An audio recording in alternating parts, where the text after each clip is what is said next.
Good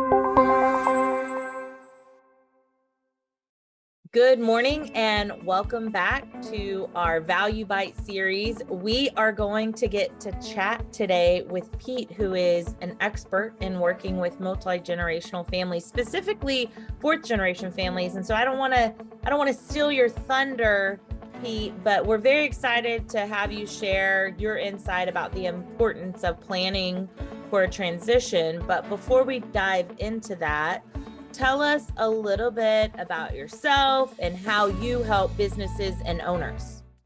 Well, thanks for having me. I do appreciate it.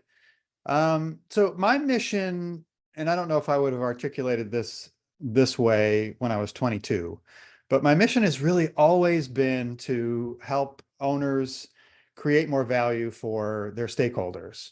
So with a focus on customers, employees, vendors, the communities that they operate in, my focus has really always been on that. In the last 20 years or so, I've been working with family-owned businesses and founder-led businesses. And I would say 20 years ago, I caught that family-owned business bug. There's that added dynamic of having family owners involved, whether they're in the business or just working on the business, that makes it spicier, maybe. Think of it that way. Certainly is more challenging and a lot more fun, given that families are really looking at things, looking at their businesses over the long term, like generations. And so I'm working with companies that are 80, 90, 120 years old, and families that want to maintain that legacy. That is so awesome. I mean, as someone who has worked as a direct employee for a couple of family-owned businesses and experienced some of that spiciness, Right.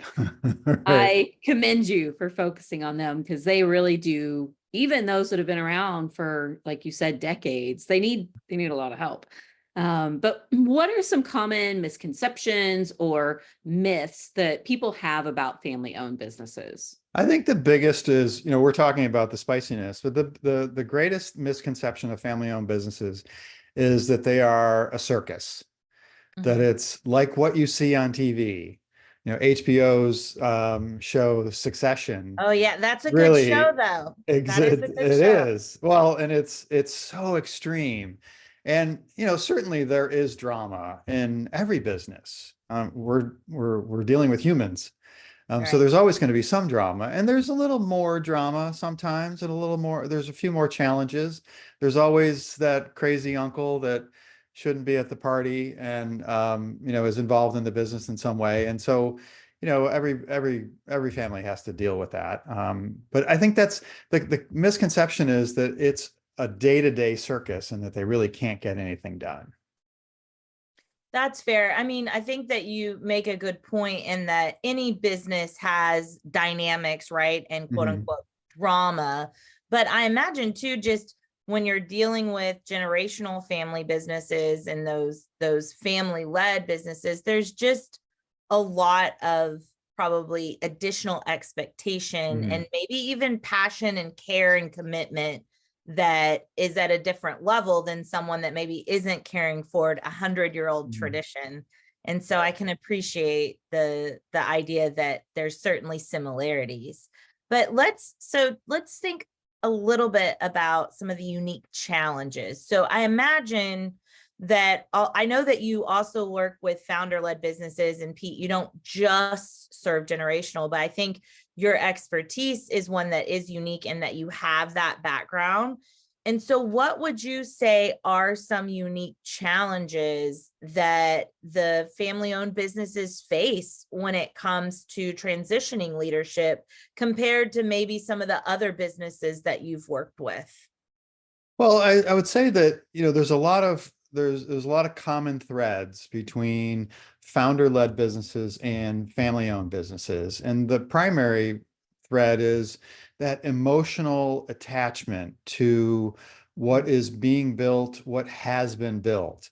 For the family-owned businesses, especially as you get to third, fourth, fifth generation, it's the legacy that the family embraces. It's the stories that have been told over generations that the succeeding generations really focus on. And it strengthens their commitment to the business, but sometimes it also clouds judgment. And it makes it more challenging for the company to make sometimes those hard decisions that you have to make, whether it's a people related decision you have to make, or a product that just doesn't fly any longer. There's those challenges that they have that when they're focused on the long term, sometimes they forget about having to take care of business today. Getting that kind of the tunnel vision aspect and not really thinking about what that day-to-day looks like. That's a really good point. And I mean, I think that's just something that happens with business owners in general. I know, we work with folks that are looking to exit their business, or they have like a major transition, and that emotional side of things, it comes up, right? And I think oftentimes it can be a surprise even to owners. It's like, it's business. There's no crying in business. Right. But maybe like, Right. okay, maybe like a few tears. Well, there's tears in a lot of businesses, right? But one of the other things that founders and family-owned business leaders struggle with is the work-life balance. And so when they do go to make that transition, they ask themselves, what am I going to do now? What do I do? I mean, most of my life, so say 20 hours a day, is really focused on this business because I've got that intersection of family and company. One of the things that we do to help our clients and the business owners we work with to stay on track is to really dive into their vision and their values for the business. How does aligning the family's vision and values help with getting through that transition, maybe even just getting through the day-to-day up to the transition, but then that fourth quarter too, right? The part that you just talked about after the transition. What are some ways that they can use vision and the things that they value to guide them and keep them on track? I think that's a topic that is probably one of the most important for families to discuss and to work with, because many times I find that family-owned businesses don't have a vision for the family and a vision for the business. And oftentimes the family vision is neglected. People forget that the first generation probably started the business to survive. They were looking for an income.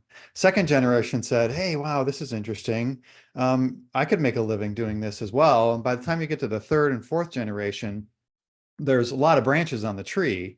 And so it's important for them to have that discussion about what's important to the family and how does the family business help to deliver on that vision. How do we use the business in order to achieve our family objectives?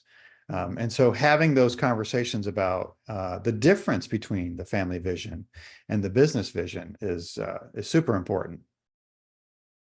So how do you, when working with owners and family-owned businesses, and even founders to some extent, I'm sure there's still a sentiment, but how do you recommend folks balance the desire to maintain tradition, but also with the need to adapt to modern practices?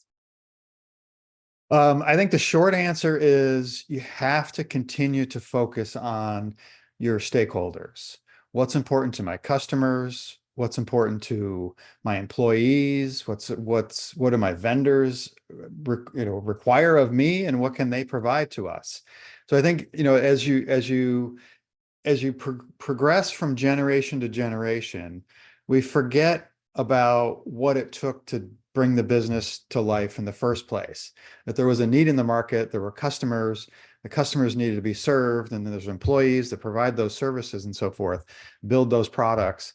And as we go from generation to generation, sometimes we forget about that, and we're really more focused on the business as opposed to on why we're in business. And so as we better understand what the needs are for our constituents, then we look to the outside world and say, what tools are out there for us to help us better serve? In many, many cases, there are decades where there's this void of new technology, new ideas, innovation, because they forget about that, right? Yeah, I think that's such a common problem in family-owned businesses, especially is, that's the way we've always done it mentality. It worked for them, it'll work for Mhm. us. When you mentioned technology, I thought of a manufacturing Right. company I worked with that they were still running everything basically off of like paper books. They didn't have a CRM. It was all Mhm. like ledgers and written down. And it was like, this is 2014, guys. Mhm. Let's come on up to speed. So I'd love to hear a story about maybe a specific family that you were able to help and what success looked like for them, right? So what were maybe some problems that they had that you were able to help them work through, and get to a point of feeling like they were positioned to transition that business to the next generation or just get through some sort of internal issue. Well, you mentioned paper ledgers, so I'll start with that. So I worked with a company that was probably, it was maybe fifth generation, let's call it fifth generation. And what I discovered very quickly was that the second generation had run the company for 60 years Oh, with no succession plan. And it was the passion project for this particular owner. And for literally 60 years, he ran the company. And when it came time he skipped over the third generation. When it came time to transition the company to the next generation, the fourth generation said, okay, so what do I do now? I've got this company that was built in the 1930s, was run like a company that was, from the 1950s. And so we had to modernize. And so the biggest challenges they had were there hadn't been any external expertise brought into the business. Everybody that was working there when I first came upon them had been there for 25, 30 years. There was no new technology. Their ERP system was built in 1987, and here it was 2007. And so that wasn't appropriate for the business. And the only thing that they really had, which was super valuable, was very strong relationships with their customers, and the ability to innovate for their customers. But they hadn't innovated on the inside. And so their challenge was, how do we take this company, which has a great reputation in the market and continues to do really good business in the market?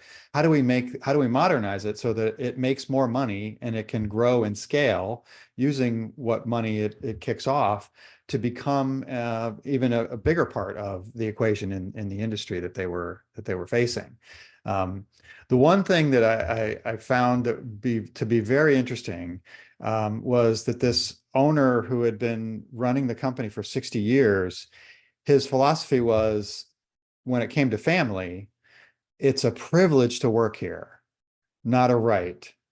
So as a result, there weren't that many family members working in the business.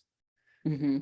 And so there was no one to hand the business to, right? So when come the fourth generation brought in after college, after a lot of working outside the company, we worked through some of those challenges. And it took a few years to modernize the company from a people perspective, from a people practice perspective, from a technology perspective, from a manufacturing innovation perspective. But we ultimately converted that company from a 1950s oriented kind of business where employees didn't have the same kind of voice in the business as they really should, to a mean, lean fighting machine. What a great example of how the work that you do coming alongside owners in that family really impacts the legacy. Like, it really goes beyond Mhm. just the immediate day to day and making those shifts. And I love to just kind of in the story how you really talked about there were still a lot of positive things, right? Like Mhm. even the relationships with the current clients and that they were innovating externally, and kind of the idea that both of those dichotomies can exist, that Right. your perception and your client's experience is innovative, but then you go behind the curtain, right? And it's unveiled that it's like, that doesn't really align. Mhm. And I think that's just such a great example of how when we experience kind of in our marketing world of things being misaligned, and that there's an opportunity as we're building and growing, no matter what aspect it is from within the business, to bring those things together to align so that you can start to kind of move everything forward, whatever that end goal Right. is, that vision is. So Well, to put kind a of, bow, I'm sorry to interrupt you, just to no, put a bow on that. We yeah. used to always say about that business that it was like going to Disney. From the outside, everything was cool, calm, collected, fun, energetic. It was current, it was modern, it was appropriate.